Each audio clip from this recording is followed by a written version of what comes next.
I'm just kidding, there's nothing sad about this game going away. Good riddance. Anyways, let's go over the Zevon twins, Aldrin and Orpheus. Aldrin is a rank 4 defensive pilot, and her stats and abilities are all over the place. She increases her defense and attack power by 17.5% for 20 seconds every 20 seconds after deployment. This ability Stacks for each pilot you haven't deployed yet. If she's the only one deployed, you could boost her attack power by 1,184.9% and her defense by 1,351.35%. Dang. Is that gonna happen often? Nope. Only in certain situations is deploying her only makes sense on the battlefield, but it's not something that I would recommend for most cases. Her next ability is Random. She reduces her redeployment time by 30% and the other pilots in your team's redeployment time by 20%. I don't even know where to begin here. I have a question. What's the question? Despite being a defensive pilot, why does the majority of her stats / abilities have nothing to do with that? The point of a defensive pilot is to Defend. Obviously. Given her attack stats and fast relocation time, she should have just been an assault pilot. The other defensive pilots focus on defending your units while blocking opposing units, and their abilities help facilitate that. With Aldrin, they made her both useful for defense and offense, so they missed the point of what a defensive pilot is supposed to do. I'm not done. There's a more fundamental problem. Why does she have a fast relocation time when her abilities aren't based on initial placement? Is the idea to move her around the battlefield to block against multiple attackers? Have these people played this game before? Don't answer that. Defensive pilots are meant to remain in place while strategy, special, and assault pilots move around, and then there are exceptions like Halloween Lelouch. Why would you need to move Aldrin around the battlefield to begin with consistent deployments, withdrawals, redeployments, and so forth? This contradicts her attack and defensive ability because you're not going to be able to maintain that increase when you consistently move around this unit. Going even further, if you're able to deploy, withdraw, and then redeploy Aldrin multiple times on the battlefield with that heavy cost, then You already won. Making her a win more. The ability to get stronger with less pilots deployed goes against the purpose of the game and only comes up when the game forces you to play suboptimally like this. Early on in the battle, you won't have all your units deployed, so it will come up then, but for the mid to late game, this ability Won't matter. It's almost as if they made this character by picking abilities out of a hat without considering the pilot's type. If you want an example of a well-made defensive pilot, you can look at any of the other pilots that have come out, but my favorite being the latest C2 and of course the first Colin, where both characters' abilities relate to defending against enemy nightmare frames, something they forgot about when making this character. Now, in case it wasn't obvious, this character Sucks. not the actual character from the manga, just this pilot in Lost Stories. A lot of you are probably wondering, How is her nightmare frame the Lancelot Grail? It's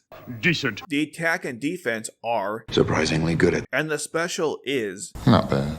It has the same range as the Tristan, but only attacks enemies directly in front of you. It also deals 4.5 times your attack instead of 3.75 times your attack like the Tristan special. And on top of all that, Deals 8,000 fixed damage. This nightmare frame is mid!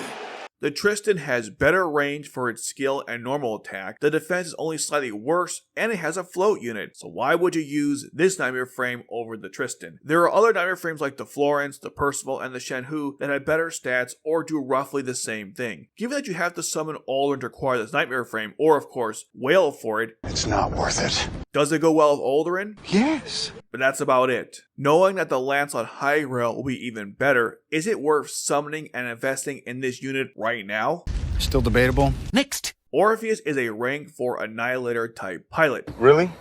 Again? Seriously, stop making so many Annihilators. It's causing issue with balancing items. I have so many Knights that I'll never use because there's not enough units to use them on. Come on, guys. But This has nothing to do with Orpheus. Orpheus' first ability is One of a kind. every 20 seconds for 20 seconds. His number of attacks increase by 1 and enemies won't attack him unless he's blocking them. By the way, he can't block by default. So does that mean that no one will ever attack him during the battle? Who the hell knows? health. This happens, by the way, while he's deployed. In case it wasn't obvious. So Orpheus has a cloak without a cloak, making him immune to decloakers. We'll get back to that in a moment. His ability is related to his Geass power, which allows him to make others see him as someone else. So in this case, he's making the enemy see him as an ally. Makes sense. He also increases attack power by 35% and is not counted towards the maximum amount of characters you can deploy on a battlefield at any given time. That last ability is underrated. when it comes to Orpheus,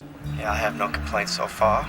except for one thing. He's going to be annoying as hell in arena mode since decloakers won't work on him. Other than that, he has abilities that are unique to his character and balanced attack stats. We of course can't forget about his nightmare frame, the Byakuen. The Byakuin is a Derivative. of the Gurren Mark 1. It reminds me of the Beetleborgs. I am really getting old. The stats are quite good, especially given the low cost. Its special attack attacks 3 enemies in range, dealing 4.5 times its attack power, and increases your own attack speed by 1.35 times for 17.5 seconds. That was quite a mouthful. This unit combos well with Orpheus since it doesn't add blocks, allowing Orpheus Geass to remain in effect, and it also increases action speed as well, so enemies won't Buy you. But it's important to point out that this Nightmare frame is not better than the Gurren Mark II or other Nightmare frames that are already considered the top tier in the game. Also, why does a version of the Gurren Mark I have more attack power than the Gurren Mark II? But that doesn't make any sense. Lost Story is really messed up by releasing the Shenhu and the Knights of the Round Nightmare frames too early, because now they have to make these older Nightmare frames able to compete with the better ones, even though that kind of breaks the canon of the story. Anyways, I like the Byakuin, but it's not stronger than the Gurren, and the Grail is definitely not stronger than the Knights of the Round Nightmare frames or the Shenhu. And for the most part, that's true in gameplay. So after hearing all of that, should you summon these characters? What do you think?